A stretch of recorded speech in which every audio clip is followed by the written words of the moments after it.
Aujourd'hui, le marché crypto envoie des signaux extrêmement intéressants, mais aussi très dangereux. Parce que pour la première fois depuis longtemps, plusieurs indicateurs commencent à pointer dans des directions totalement opposées.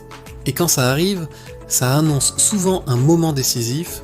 On commence avec un chiffre qui pourrait passer inaperçu, mais qui est en réalité énorme.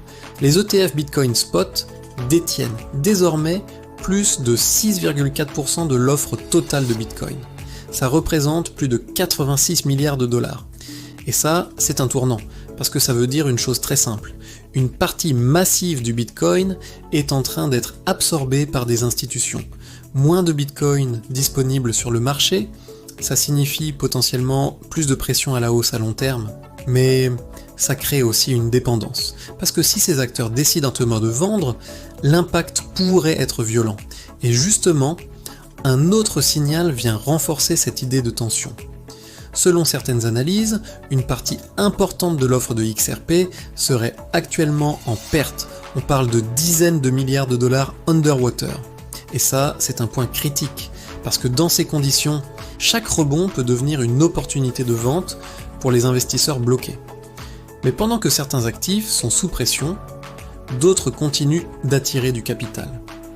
Les startups crypto ont levé plus de 5 milliards de dollars au premier trimestre, c'est légèrement en baisse par rapport à l'année précédente, mais ça reste massif. Ça montre que l'argent continue d'entrer dans l'écosystème, même dans des périodes d'incertitude.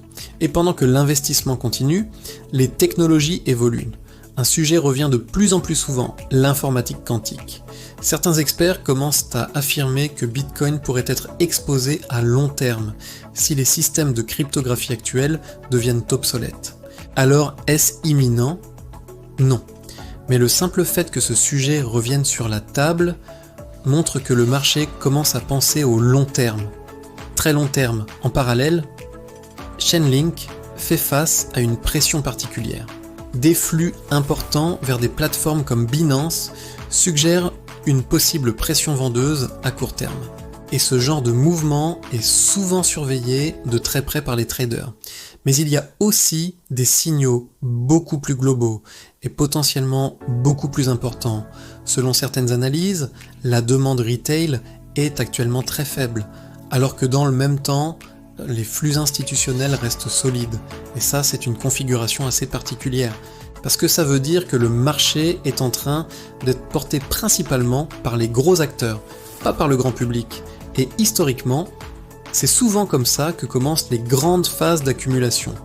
Dans le silence, sans euphorie, sans hype. Mais attention, un autre acteur majeur entre en jeu. Tether viserait une valorisation proche des 500 milliards de dollars. Un chiffre colossal. Si cette ambition se concrétise, cela renforcerait encore le rôle des stablecoins dans l'économie crypto, mais aussi leur importance systémique, et donc les risques associés. En parallèle, certains analystes commencent à évoquer une possibilité très intéressante, un super cycle Bitcoin, un scénario où le marché ne suit plus les cycles classiques, mais entre dans une phase de croissance prolongée. Est-ce réaliste ? Peut-être, mais pour l'instant, rien ne confirme encore ce scénario. Et pendant que certains parlent de super cycle, d'autres restent beaucoup plus prudents. Le FMI a récemment averti que la finance tokenisée pourrait amplifier certaines crises financières. Un avertissement à ne pas prendre à la légère, parce que ça montre une chose, même les institutions globales commencent à prendre la crypto très au sérieux. Maintenant, prends un instant pour relier tous ces éléments. Des institutions qui accumulent via les ETF, une demande retail faible, des actifs en pression, des innovations technologiques, des risques systémiques qui émergent. Ce n'est pas un marché stable, c'est un marché sous tension, et dans ce genre de phase, les mouvements à venir sont rarement petits. La vraie question maintenant, est-ce que cette accumulation silencieuse prépare une explosion ou une redistribution avant une correction ? Parce que pendant que la majorité attend un signal clair, les décisions importantes sont déjà en train d'être prises, dans l'ombre, comme toujours.